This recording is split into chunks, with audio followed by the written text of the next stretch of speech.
This is KNEB.TV weather from the KNEB Storm Center, your trusted source for weather. Well, we're going to be dealing with partly cloudy skies tonight across the region.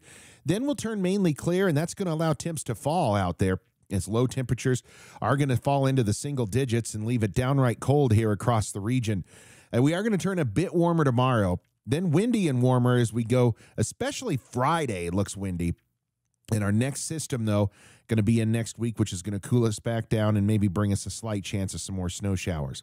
We hit 47 yesterday. That's technically a degree above normal and a low of 22. We did have 1,500ths of an inch of moisture in Scottsbluff through midnight, added about another 1/10 of an inch after midnight. So that almost got us to even here for the month and still about 6 inches below normal for the year. So far, this month, you can see we had 2 weeks there of almost below normal temperatures and then 2 weeks of above normal, kind of going in cycles and dry, and then a couple of days that we've had a little bit of moisture, and we'll take whenever we can get it, and moisture chances are going to be pretty slim till maybe, like I said, Monday of next week when that next system comes in, and winds are going to be downright windy, especially Friday.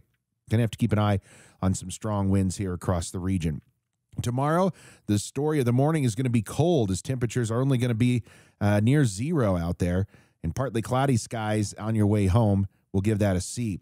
Boy, you saw those 50s and 60s off to the south and east of us.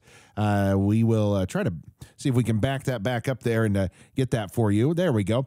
50s, 60s, well to the southeast of us. That gives you an idea of where the cold front is here across the middle part of the country. Back behind it, it is cold. Out in front of it, it is pretty mild, and that's setting the stage for some downright nasty, severe storms in portions of the southern United States. We've got teens and 20s across Nebraska and Wyoming, 9 in Gillette right now.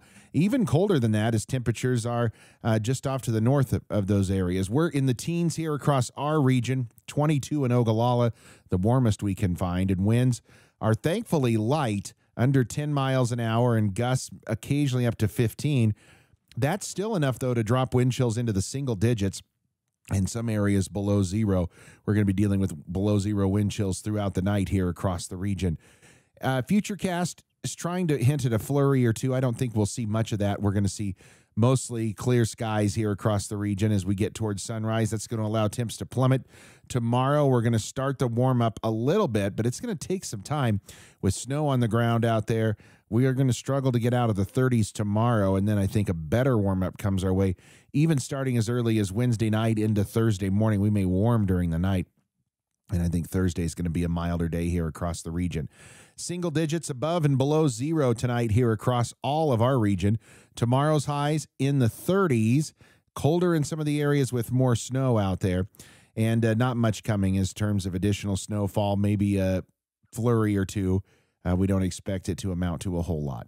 So forecast for tonight, cold, 0. Thankfully, light and variable winds. Tomorrow, it's going to be sunny, but still chilly. Highs only in the upper 30s. And take a look at that 7-day forecast out there. We go into the 40s on Thursday. Warmest day probably Friday, but we're going to be dealing with strong winds Friday as well. Then Sunday back into the 50s along another frontal system, dropping us into the 30s for early next week, and maybe a slight chance of snow on Monday.